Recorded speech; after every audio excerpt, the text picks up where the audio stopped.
This whiskey claims to be pure. I mean, it says so right on the bottle. This week we're going to check out the Nikka Pure Malt Black and see how it is.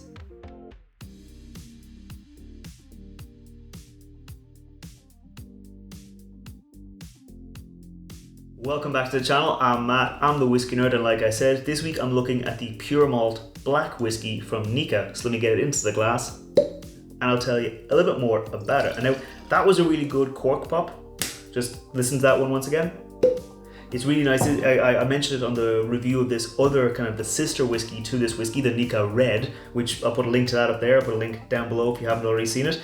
It's got a plastic kind of wrapped cork, like it's a real cork covered in plastic, and it gives you this really good tight seal, kind of just keep the whiskey nice and fresh, because the bottle is meant to kind of be reminiscent of those old kind of medicine style bottles where whiskey was sold. That like it's very simple. The label is just pure malt black, product of Nikka, and in Japanese it says whiskey, ingredients, malt. The size of the bottle is 500 ml and the alcohol content is 43%. Like, it's very basic and pared down, and this is kind of meant to remind you of those old style whiskey bottles.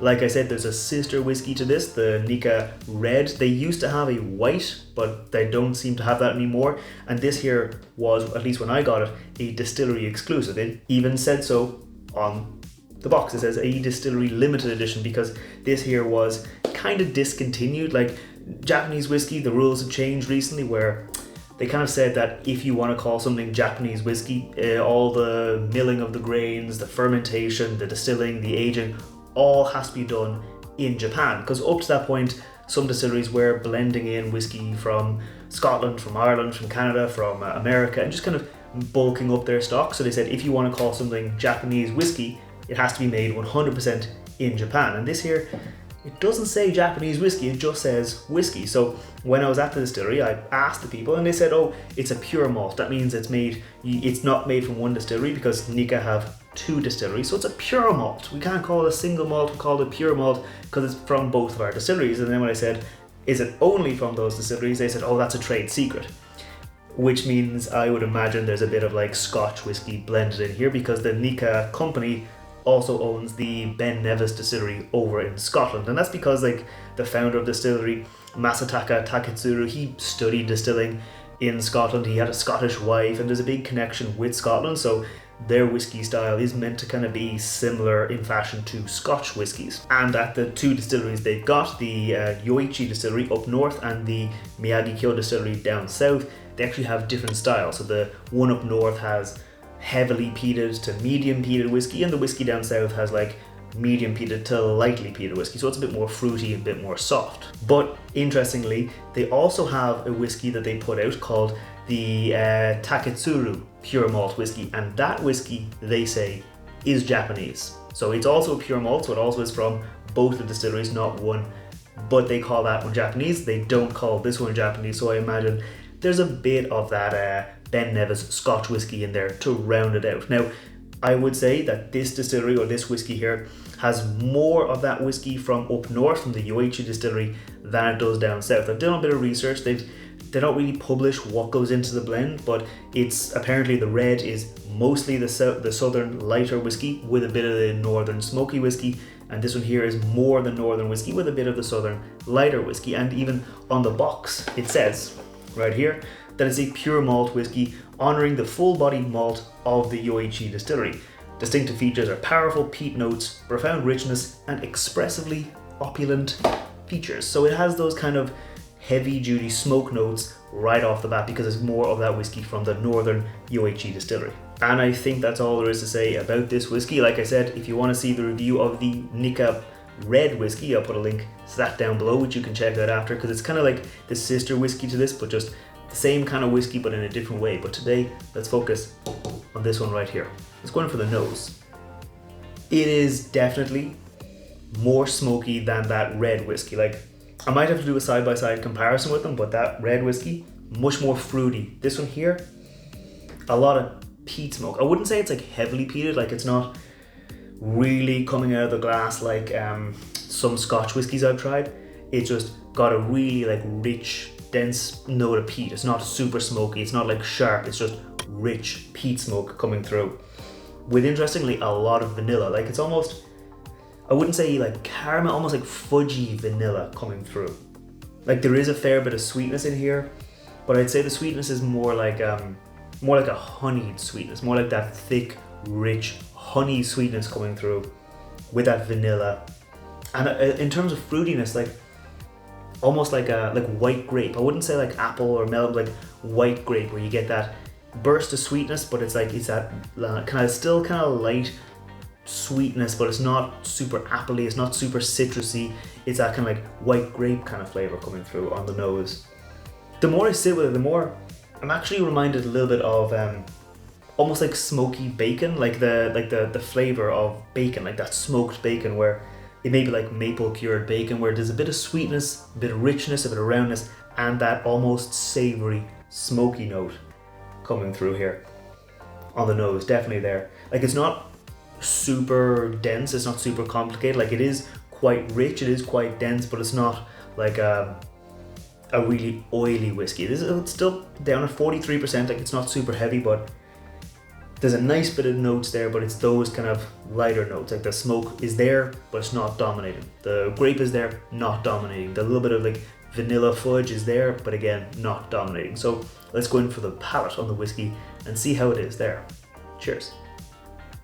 It's got this really big hit of sweetness up front, almost again with that honeyed mouthfeel, that rich mouthfeel as it comes out, but then you get a lot of smoke, a lot of peat.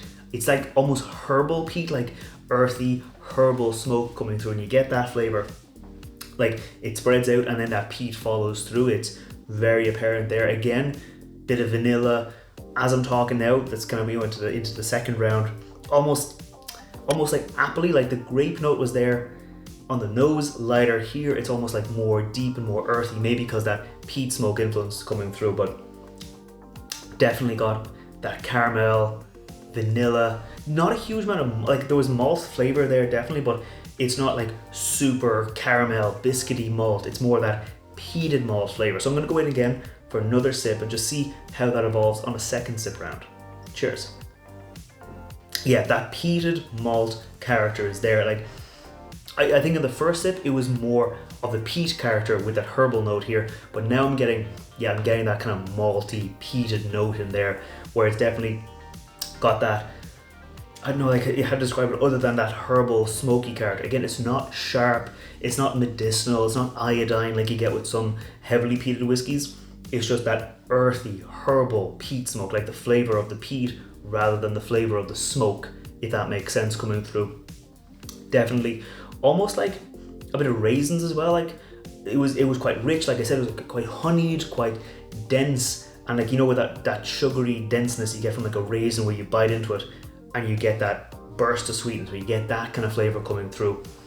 And again with that vanilla, bit of fudge as I'm talking, that's definitely into the finish, but definitely that vanilla fudgy character is there. So I'm gonna go in again, but focus on the finish this time. Cheers. Okay, so on the finish, I'd actually say it's almost like oak tannins and drying coming through. Like up front, you get that big hit of sweetness, you get that honeyed mouthfeel, that spreads out, and then as it like sets into your palate, it almost like dries out your palate a little bit, like oak tannins. That bit of smoke, the bit of richness is there, that herbal character is staying on. The vanilla is there, that kind of fudginess, like again with that honey, with that fudge, like it's thick and it's dense. It's a bit thicker than I think I would have expected for 43%. Like I would have expected this from maybe like a 46, 48, that kind of density. But it does have a nice bit of flavor there. I'd say the finish on this is longer than the finish on the red, but that's mostly because that peat smoke, that herbal character, the drying character, I'm still tasting it. As I'm breathing, I'm still getting that flavor coming through, but it's not like the rest of the notes, like that bit of raisins, I'd say even the honey, the vanilla, the fudge, that's all gone. It's just those oak tannins and a bit of herbal peat lingering on. And actually, as I'm talking now, almost a little bit more of that bacony note. So before I give my final thoughts on this whiskey, if you're new here, scroll down, hit that like button, hit that subscribe button. I put out whiskey reviews like this review right here every Wednesday, and I put out cocktail recipes featuring whiskey, and I have a cocktail recipe featuring this one this weekend, this Friday. So if you want to see that, make sure you check back, make sure you hit subscribe. But right now, as to my final thoughts on this whiskey, I think I like it. I think I like this one maybe a little bit more than the red. I think it's got a bit more flavor, it's got a bit more character. Like on that red whiskey, same with this one here. I think you can buy it now outside of Japan for like 60, 70 euro, maybe a little bit more depending on the store. That's, I think, a bit too expensive. I think I got this one here for like 28, 29 euro. So I thought, I could get both of those whiskeys for the same price. I could get one whiskey outside of Japan. So I was pretty happy paying about, I think it was like 27 euro 89 cents with the exchange rate, obviously. It was pretty good. Like, it's only a 500ml bottle. I think I'd pay, if I was buying this and it was like at 35, maybe up to like 40 euro, I think I wouldn't be upset paying that because it is quite a nice whiskey. But I think definitely the prices you see like for 60, 70 euro, no, wouldn't pay that. But it is, I think, a nice bit of smoke, bit of flavor, and a bit of density to the whiskey. So I think it's actually a nice little whiskey. What do you think? Have you tried either of these whiskeys from Nikka? Have you tried the red or the black? And do you want to see me do a comparison between the two? Maybe pick them out blind against each other, although I know just based on the character of the whiskey, I'll definitely be able to tell them apart. But maybe do that head to head, side by side, and see which one I prefer. Either way, let me know down in the comments below. I'm going to keep on enjoying this, and I'll see you next time. Sláinte.